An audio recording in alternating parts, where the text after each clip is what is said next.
Hola chicos, ¿qué tal? Hoy les tengo un muy buen video. Voy a estar hablando sobre algo que muchas personas me han estado comentando en los últimos días por un post que hice en Instagram acerca de que llevo aproximadamente 8 meses sin ir al gimnasio, lo cual es cierto.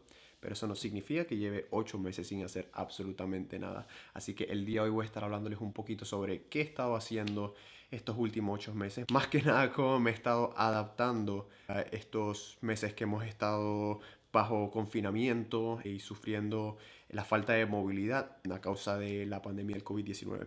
No solamente eso, sino que también voy a estar hablando bastante sobre mi experiencia en general con actividad física a lo largo de los años y también voy a estar hablando un poco sobre nutrición y alimentación porque llevo mucho tiempo diciéndole y voy a continuar diciendo que una buena nutrición y el alimentarse bien es un factor muy importante, si no el más importante cuando hablamos de sacarle el mayor provecho posible a tu régimen de actividad física. Así que vamos para allá. Ok chicos, quiero comenzar siendo muy breve y hablando un poquito sobre nutrición. Creo que estamos cansados de escuchar todo el tiempo acerca de la importancia de la nutrición, pero es que hay una razón por la que se hace tanto énfasis, porque las personas, a pesar de que saben de que es importante, no le dan la importancia. Algo que me llama muchísimo la atención es que las personas pasan tanto tiempo en busca de ese plan de entrenamiento de oro, que piensan que les va a ayudar a dar con sus goals de actividad física que quieren, a los que quieren llegar. Sin embargo, no le dan tanta importancia o no hacen tanto énfasis en el tipo de nutrición o en el tipo de dieta que se necesita para dar con esos goals. Al final estamos hablando de la gasolina que le vamos a dar a nuestro cuerpo. Nuestro cuerpo es una máquina y si no le das la gasolina que necesita, no va a suceder. Simplemente no va a suceder. No importa qué hagas, cuántas calorías tú quemes, qué tan fuerte te sientas o cuántos kilómetros puedes correr en un día. Al final, si no te alimentas correctamente, no vas a dar con tus goals y es hasta muy probable que llegues a lesionarte o llegar a algún tipo de complicación. Al final, tu cuerpo necesita esa nutrición para poder nutrir tu musculatura, para poder nutrir esas articulaciones. Y si no le das la alimentación necesaria, no vas a dar con esos goles. Al contrario, es posible que hasta vayas hacia atrás. Entonces, es muy importante el hacer énfasis en tener un buen concepto de hábitos alimenticios. En mi caso, personalmente, les hablo una persona que ha tenido experiencias muy impresionantes con hábitos alimenticios. Cuando era niño, pues la verdad es que daba igual. Tú querías una pizza, querías un Big Mac, da igual, eres un niño, tu metabolismo a 1000 por hora. Pero llega un punto en la adolescencia en el que sí comienza a importar. Yo me fui a los Estados Unidos a terminar mi secundaria. Y cuando me fui de Panamá, soy originalmente de Panamá, cuando me fui de Panamá a Estados Unidos, yo podría haber estado pesando a los 15 años, 15 16 años, 160, 165 libras. Pero eran 160, 165 libras de hueso y órganos, agua. No tenía ese concepto de hábitos alimenticios, no tenía un buen concepto de actividad física. Bueno, era activo, jugaba béisbol, estaba jugando béisbol toda mi vida, pero no tenía ese concepto claro de aumento de masa muscular ni nada por el estilo. Entonces llegué a Estados Unidos y sucedió todo. En un periodo de 3 años fui de pesar 155, 160 libras a pesar 195 libras. Para mis amigos europeos, voy a hacer el cálculo rápido. 160 entre 2.2. Yo fui de pesar entre 70 y 73 kilos a pesar, un segundo, 195 entre 2.2. 87 kilos. Y sí, me pesaba todo, era horrible, era horrible. Sudaba como un cerdo, me sentía mal, comía muy mal. Y la verdad es que no me importaba, no me importaba. Terminé graduándome pesando 195 libras, 88 kilos creo que fue que dije. Y mis planes me llevaron a hacer un poco más de énfasis en mejorar mis hábitos alimenticios y hacer más énfasis en el entrenamiento con resistencia para poder jugar béisbol al nivel universitario, que en esos tiempos era mi prioridad número uno. Entonces, por primera vez en mi vida, estuve en una dieta. Estuve en una dieta y comencé a trabajar bajo un plan con resistencia de aumento de masa muscular y pérdida de peso. En un periodo de 3 meses fui de pesar 195 libras a pesar 165 libras otra vez. Increíblemente yo bajé 30 libras en 3 meses. Para mis amigos europeos, 30 entre 2.2. En un periodo de 3 meses bajé casi 14 kilos. Y me sentí muy bien, estaba en una condición física muy buena. Fui a jugar béisbol universitario en los Estados Unidos, era uno de mis sueños, una de mis metas de la vida. Y lo hice y me sentí muy bien, estaba en una condición física muy buena. Pero tenía un problema y era un problema muy importante. Y el problema es que no había creado hábitos alimenticios. El problema era que simplemente estuve bajo una dieta. Por eso es que hoy en día no me gusta utilizar la palabra dieta, porque dieta es algo muy temporal. Sin embargo, cuando tú creas un hábito es algo que se queda contigo, es algo que se vuelve automático. Y cuando hablamos de alimentación y de nutrición, un hábito siempre va a ser mucho mejor a una dieta. Una dieta te ayuda a obtener resultados de manera más inmediata. Y cuando hablamos de nutrición, es muy importante el pensar a largo plazo. Claro, si eres un atleta que necesita bajar de peso, un boxeador, por ejemplo, sí tiene que estar bajo una dieta muy específica. No es que sea bueno o sea malo, pero cuando hablamos de funcionalidad y de salud en general, es mucho mejor pensar a largo plazo y no pensar tanto en dieta, sino pensar un poco más en crear hábitos saludables. Entonces sí, para ser muy breve, pasaron los años, estuve 3 años en la universidad en Estados Unidos y mis hábitos alimenticios eran malísimos. Fui a pesar 165 libras a pesar 185 libras para mi último año en los Estados Unidos en la universidad. Para mis amigos europeos, 20 entre 2.2. Subí 9 kilos en 3 años. Una vez más, estaba en condiciones físicas no muy favorables y sí me afectaban a la hora de mi rendimiento como atleta. Tenía compañeros que tenían hábitos alimenticios un poco mejores que los míos y se notaba a la hora de jugar, a la hora de ser atlético. Entonces me fui a Estados Unidos y vine acá a España. Y acá en España comencé a dar con unos conceptos muy interesantes con mi carrera. Y comencé a darle esa importancia que le estoy dando hoy en día a mis hábitos alimenticios y también a mi régimen de actividad física. Y he podido aplicarlos y he visto resultados muy importantes. Yo llegué acá a España pesando aproximadamente entre 170 y 175 libras. Para mis amigos europeos, estoy cansado de hacer esto. Aproximadamente 80 kilos. Eso fue cuando llegué. Entonces subí el confinamiento y aproveché el confinamiento para adaptarme y para hacer un poco más de experimentos con mi cuerpo, a lo que suena raro. Decidí hacer experimentos con mis hábitos alimenticios y experimentos con mi tipo de actividad física. En el periodo de confinamiento, que fue aproximadamente 3 meses, bajé 10 libras, que son como 5 kilos. No voy a hacer la matemática ya. Bajé las 10 libras y fui de pesar 175 libras a pesar 165 libras.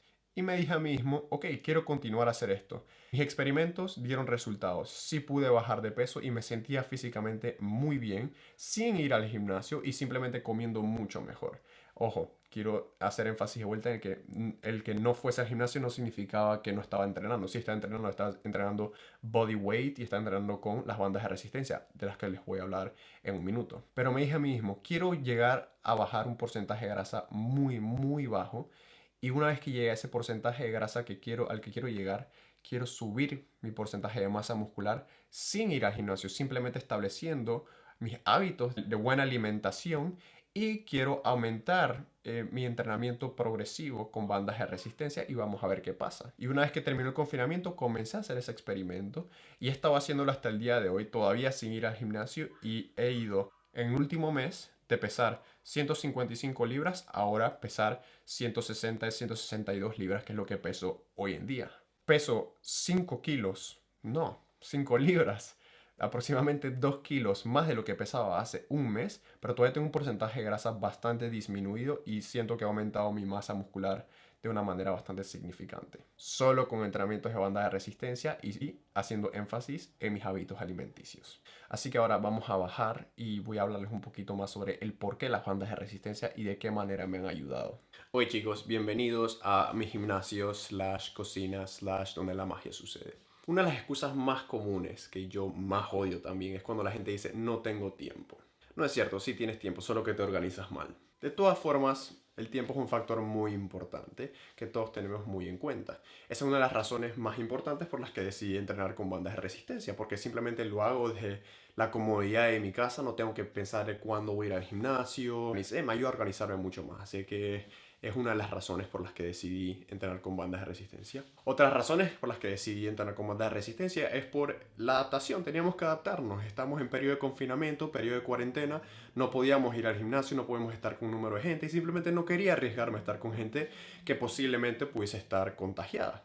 Entonces preferí hacerlo desde la comodidad de mi cocina. Y también recuerde que yo soy estudiante de fisioterapia. Tengo un budget bastante disminuido. Para mí es muchísimo más caro pagar una membresía en un gimnasio, pagarle a una persona que me entrene, que simplemente hacerlo en la comodidad de mi cocina. Estas bandas de resistencia, un set de estas bandas te puede estar costando entre 45 y 50 euros. No sé cuántos son en dólares, pero es mucho más accesible que una membresía de gimnasio. Pero pasemos a la parte más técnica. Algo que me interesaba muchísimo era el poder aplicar las cosas que yo aprendía en mi carrera en mi vida personal. Obviamente, como yo estoy estudiando fisioterapia, la anatomía es la base de mi carrera. La acción de los músculos es la base de mi carrera. Entonces, el año pasado hicimos mucho énfasis en estudiar en la fisiología muscular, la fisiología de la hipertrofia, la fisiología de las lesiones y el proceso de reparación y recuperación de un músculo o de un tejido en general. Entonces decidí utilizar esa información y aplicarla en mi régimen de actividad física. La verdad es que quería hacerlo de la manera más simple y sencilla posible. Entonces decidí basar mis entrenamientos con la acción natural del músculo y siempre manteniendo la integridad articular. ¿A qué me refiero con esto? Me refiero a que si X músculo se contrae en un plano de movimiento específico haciendo flexión o extensión, voy a hacer movimientos de flexión e extensión en un plano específico. Por ejemplo, si quiero entrenar el bíceps y el bíceps flexiona el codo, simplemente voy a hacer flexión de codo para entrenar el bíceps. Pim pam pum, fácil. Otro concepto muy importante que me llamó mucho la atención el año pasado fue cuando hablamos sobre el reclutamiento de fibras musculares. Nuestro cuerpo o nuestra musculatura, para poder vencer a una resistencia, recluta un número específico de fibras musculares para poder hacer esa acción. Es cierto que nuestra musculatura se contrae en su totalidad cuando hacemos un movimiento. Por ejemplo, si yo quiero levantar mi móvil, mi musculatura se va a contraer de manera completa, no por partes. Sin embargo, lo que se hace por partes es el reclutamiento de fibras musculares. No es necesario que yo reclute todas las fibras musculares de un grupo muscular para vencer una resistencia que para mi musculatura es fácil vencer. Es importante saber que el objetivo principal de nuestros músculos es el completar una acción con el gasto más mínimo posible de energía. Entonces, ¿en qué situación nuestra musculatura va a reclutar el mayor número de fibras posibles? Pues obviamente cuando nuestra musculatura trate de vencer a una resistencia muy pesada. Por ejemplo, si yo voy a hacer un squat y el mayor peso que yo puedo mover haciendo squat son 300 libras o 150 kilos, pues mi musculatura va a utilizar el mayor número de fibras posibles, o todas, para poder vencer esa resistencia. Ahora, hay un pequeño problema con eso que es una de las razones por las que decidí entrenar con bandas de resistencia. No son todos los días en los que nosotros tenemos que mover 300 libras o 150 kilos para aquí y para allá. ¿A qué me refiero con esto? Que cuando hablamos de funcionalidad no nos conviene mucho. Por lo menos a mí, si estamos hablando de un atleta de alto rendimiento que sí necesita esa explosividad, obviamente la funcionalidad cambia, pero para la mayoría de las personas no es el caso. Y otra cosa, cuando hablamos del ratio de riesgo-beneficio, tampoco nos favorece. Afortunadamente, hay otras maneras que podemos reclutar todo ese número de fibras musculares para poder favorecer a ese proceso de hipertrofia, para favorecer al aumento de masa muscular y a la ganancia de fuerza. ¿Y cómo podemos hacer eso? Pues llegando al punto de fatiga. Y para llegar a ese punto podemos hacerlo de muchas maneras, que son factores que yo aplico en mi plan de entrenamiento. Es cierto, con bandas de resistencia yo no voy a poder levantar 300 libras o hacer un squat de 150 kilos. No voy a poder hacerlo. Pero eso no significa que yo no pueda favorecer ese aumento de masa muscular, ese aumento de fuerza con bandas de resistencia. Ahí es cuando yo aplico otro concepto que estuvimos aprendiendo mucho el año pasado, que es el tipo de contracciones que nuestra musculatura hace. Sabemos que cuando nuestra musculatura se estimula con cierto tipo de contracciones podemos favorecer el aumento de masa muscular. Hay contracciones concéntricas y excéntricas y cuando aplicamos y jugamos con ese tipo de contracciones y el tiempo de contracción podemos llegar a ese reclutamiento máximo de fibras musculares que van a favorecer al aumento de masa muscular. Les voy a poner un ejemplo. Aquí tengo una banda de resistencia de 10 libras, son aproximadamente 5 kilos. No es muy pesada. Que yo no tenga una mancuerna de 25 libras o de 15 kilos para poder hacer una flexión de codo no significa que yo pueda favorecer el aumento de masa muscular del bíceps. Si yo juego un poco con el tipo de contracción del bíceps, puedo llegar a ese punto de fatiga con una banda de resistencia de 10 libras. Les voy a ampliar el ejemplo. Si yo hago una contracción concéntrica, que es cuando llevo origen e inserción y los acerco, y después hago una contracción excéntrica en un tiempo de 3 segundos y hago eso en repeticiones de 12, va a llegar a un punto en el que me va a fatigar bastante, a pesar de que es una resistencia de 10 libras que yo fácilmente pueda vencer. Entonces, esos son ciertos conceptos que yo aplico en mi plan de entrenamiento con las bandas de resistencia. Un último concepto... Oh Dios, perdón. Un último concepto que me llama muchísimo la atención, que usualmente las personas no le hacen mucho énfasis o no tienen el conocimiento, es el jugar con la dirección de las fibras musculares de nuestros músculos. Nuestros músculos están compuestos de fibras musculares y estas fibras musculares están en una dirección específica que van a favorecer al movimiento natural de la musculatura. Les voy a dar el ejemplo de los pectorales. El pectoral está dividido en 3 partes. Es un solo músculo que se divide en 3 partes. Y cada parte tiene fibras musculares que llevan una dirección distinta a las otras 2 partes. Tenemos el pectoral, que se divide en las fibras de la zona abdominal, la zona transversa y la zona clavicular. Si yo pudiese quitarme la piel y la grasa, ustedes verían que hay fibras que van en esta dirección y en esta dirección. Entonces, como dije antes, si yo hago una aducción de hombro, el músculo, el pectoral, se va a contraer en su totalidad. Sin embargo, dependiendo de hacia dónde vaya la resistencia o hacia dónde sea la dirección de la resistencia, o vamos a hacer énfasis en ciertas fibras comparados con otras fibras. Voy a posicionar este anclaje en 3 puntos distintos y les voy a decir a qué me refiero. Pues sí, aquí tengo el anclaje puesto en posición paralela a mis hombros. Lo pueden ver ahí. Si yo hago el movimiento de flexión de los hombros y hago una aducción con los pectorales, yo voy a estar contrayendo en su totalidad a el pectoral. Sin embargo, por la dirección de la resistencia voy a estar haciendo mucho más énfasis en las fibras transversas del pectoral. Ahora fíjense en esto.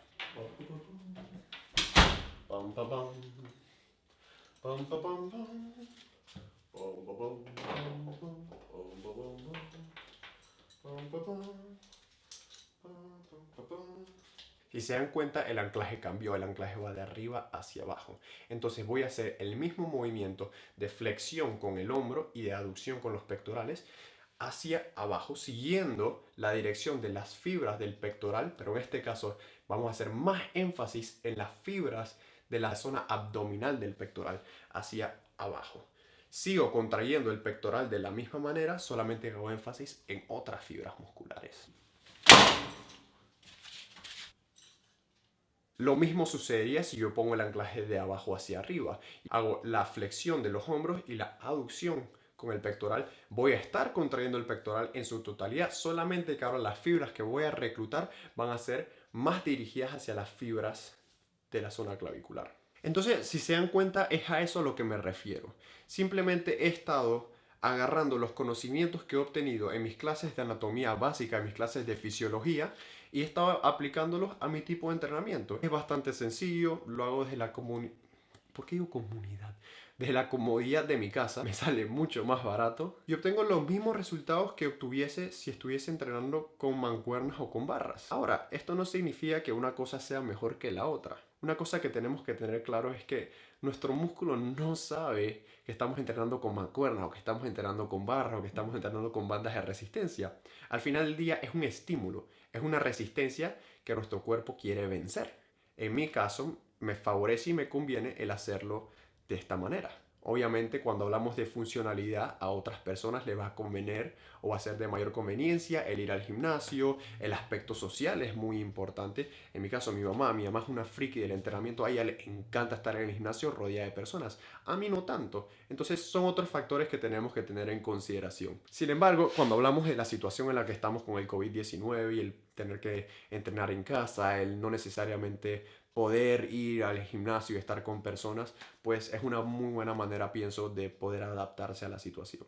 Al final lo que quiero sacar es que cuando hablamos de funcionalidad y de prevención hay muchas maneras en que podemos estimular a nuestro cuerpo para llegar a los goals de salud que queremos obtener. Ojo, también tienen que comer bien. Coman bien. Es muy importante y a largo plazo mucho beneficio. En fin, espero que les haya servido un poco de algo. Si tienen alguna duda, por favor, escríbanme, síganme en Instagram, dejen sus comentarios, escríbanme por privado en Instagram, yo con gusto les respondo si tienen alguna duda. O incluso si tienen algún argumento con algo que haya dicho, me encantaría poder obtener alguna información o alguien que le gustaría debatir el por qué prefieren una cosa más que la otra. Al final todo depende de la persona. Pero de todas formas espero que les haya gustado, así que tengan una bonita semana. ¡Chao!